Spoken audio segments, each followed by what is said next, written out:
Tattooing over the years has become so mainstream, and I actually do think that the tattoo industry is going to get another boom. So with that being said, if I was to start out tattooing in 2025, what would I do? Well, I would bypass the mistakes and go straight to the results.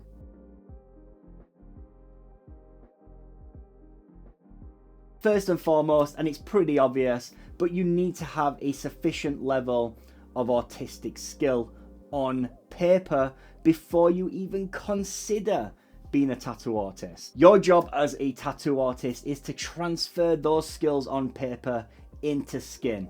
And unfortunately, if you can only draw a stickman on paper, you will only ever be able to tattoo one. Practice, practice, and practice some more. You also need to be getting critiques on your artwork. However, one thing that I would not do is get critiques from family and friends. Get critiques from fellow artists. Family and friends tend to be a little bit more biased and cannot give you a sufficient amount of, let's say, constructive criticism to help you improve. Whereas a fellow artist isn't connected in that way, but not only that, they can also come from it from a more empathetic standpoint because they will have had a critique in the past and know how it feels. Because critiques, sometimes they aren't what you want to hear, and it does feel like ass when you get one.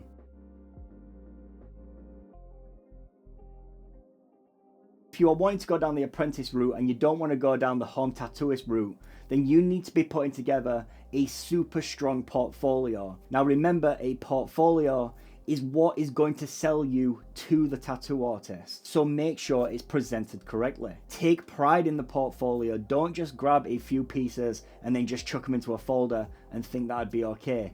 Arrange your portfolio neatly. Make sure your portfolio is just consisted of finished drawings. Get a nice, clean, well-presented, professional portfolio case. If you go to a studio with a half-assed portfolio, all that gives is the impression that you will be a half-assed apprentice. Like you want it, but you only kind of want it. Remember, you are selling yourself, and first impressions are what counts. Sorry to interrupt guys, but I need to tell you about my mentorship program. I get it, sometimes it's hard. You can't do an apprenticeship, you just don't have the time, or you have work commitments. And you probably think, well, I'll get a tattoo course. But the problem with a tattoo course is that once you've been sold the course, that is it. You follow some instructional videos and you get no guidance. But with the mentorship program that I'm offering, I aim to bridge that gap. You get a structured, tailored to you mentorship program. If you're interested in knowing the full details, then drop me an email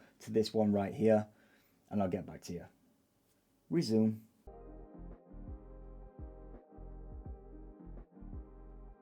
Get yourself on Instagram and follow as many tattoo artists as you can. Embed yourself in it. By doing this, you start to understand the differences between a good tattoo and a bad tattoo. So when it comes to researching studios that you may want to work in, you can realistically assess the work that they are putting out, making sure that it reaches a standard good enough to be able to teach someone how to tattoo. Now, if you are a home tattooist, I would say that this definitely still applies.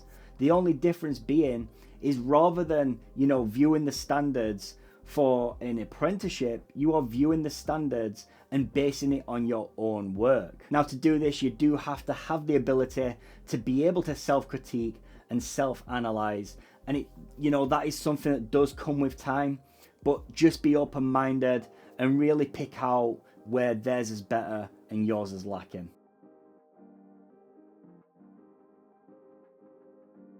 If these were in a particular order, I would probably put this at number 1 or number 2.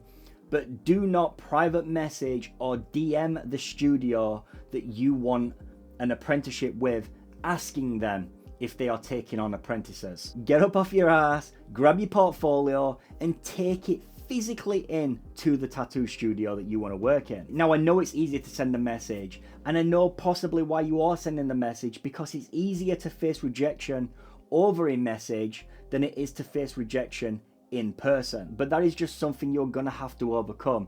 Grab your portfolio and physically walk into the studio and just expect that rejection. If you get the yes, that's awesome, but don't let a no put you off. No doesn't always mean no. I know an artist that got rejected multiple times by the same studio, but to keep her foot in the door, what she did was continued going to that studio and getting tattooed. She didn't let the no put her off. While she was getting tattooed, she was building relationships. Then, when she wasn't getting tattooed, because the relationships had been built, when she was passing the studio, she would end up calling for a cuppa. If you're from anywhere other than the UK, a cuppa just means a cup of tea. But she practically forced her way into the studio and kept showing her face until she broke them down and they finally offered her the apprenticeship. You have got to fight for it, man. And that is what I would do. I would constantly be at the studio until they gave me what I wanted. And if, right, it turns out there's just no room for an apprentice, or they just don't feel like that they can teach you what you need, then I would just ask for a critique on the portfolio. That way you can walk into the next studio even more prepared. Now there is something called G.A.S, Gear Acquisition Syndrome. Basically, you want all the latest and greatest mod cons that the world has to offer as soon as they come out. But you do not need to buy these things, right? Just buy a machine. Any machine within the last 10 years is going to be sufficient enough to do what you need it to. Only when you start to understand the machine is when you should start to really double down on the kind of machine that you want. But that comes with time. There is no point in buying the latest, greatest machine with Give if you don't understand what Give is doing for you as the artist. When you are starting out, forget about machines. Just buy the machine that you can afford. This one's a big one. Stay away from complex designs. We all see these back pieces and we all want to do them because they look cool, but they will not look cool if you try them before you are technically able to do them. It will look like shit. Nobody talks about good tattoos, right? Everybody talks about bad tattoos, and you need to limit your name in conversation with bad tattoos. So going to these complex designs that you cannot do is going to hinder your progress and your name long term. Concentrate and learn the fundamentals of tattooing. Those fundamentals being a single path line, shading and packing. Learning those three things will take you through the majority of tattoos and keep you covered for at least a year, maybe even 2. Now you may not be doing the tattoos that you want to do, but concentrating on those fundamentals will put you ahead of the artists that are trying to do complex designs that they have no business even trying. Now, once you do have those fundamentals mastered, then and only then can you double down on the type of artist that you want to be. Now, I started out thinking that I wanted to do it all, and it's a great mentality to have. If you want to be a tattoo artist that can turn their hands to everything, I do believe that you will be, you know, the more well-rounded and busier artist. But in my case, I just wanted to concentrate on realism. So I focused on realism and put all my efforts into just that one thing. Now, I'm quite lucky because I do believe realism translates across a broad spectrum of styles in tattooing. So if somebody does want something other than realism from me, I am more than capable of doing it. But you've got to be proficient in those fundamentals first. Now, if you are a home tattooist, you are not going to have somebody there over your shoulder making sure that you can learn these fundamentals as quick as you can.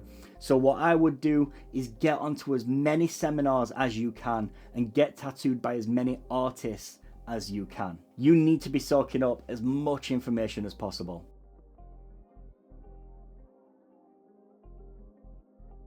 Now, the dynamic of the tattoo industry is constantly changing, and unfortunately, as an artist, you need to be able to move with that dynamic or you're just going to get left behind. There's a meme that says, as a tattoo artist, you will also be a director, an actor, and an editor, and to some extent, it's very true. There's more to tattooing now than just word of mouth, And social media is a massive part of the marketing that you need. So you need a social media presence. Now you will need to be careful how you build that social media. If you are building it through just your work, then you are going to be known for your work. But if you start to build it through skits and stuff like that, or reacts like I do, you are going to start to be known for that type of content. So when it comes to bookings, if you are a React content creator, for example, getting bookings is still going to be a lot harder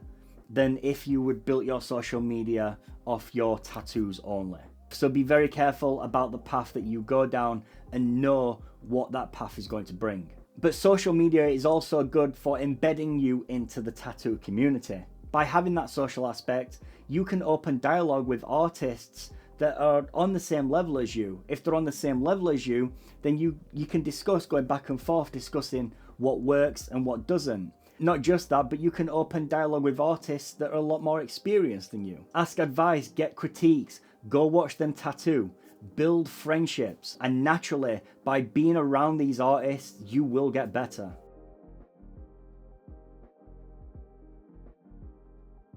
Now I know you want to be a tattoo artist and you will do anything to be a tattoo artist, but do not quit your job. There is very little income in tattooing at the start, and quitting your job to be a tatty blaster is not the play. If you chose to go down the apprentice route and you can only commit 2 to 3 days in the studios will understand, trust me. And if they don't, then they are not the right studio for you. Once you start making some cheddar, then you could probably think about it. But even then, I still would not consider quitting my job unless I had maybe 1 to 2 months worth of bookings. And lastly, I would watch a YouTubing tat wizard called Chris Ravage. He has got so many videos. Every single video you are gonna learn something. And he's also just like super handsome. But guys, if you've enjoyed this video and you are new around here, do not forget to subscribe to the channel. I promise you, there is plenty of videos where you can learn. Do not forget to like this video. Drop a comment on this video. Liking and commenting, those 2 things help massively with like YouTube algorithms and all that shit, right? Helps, you know, push the video out, which gets me more money, which gets me rich. Know what I'm saying? Help your boy out. But you beautiful lot, I will see you all in the next one. Peace out. Muchest love. So if you're still here, you should definitely watch this video that YouTube is recommending you to. Go ahead, click it.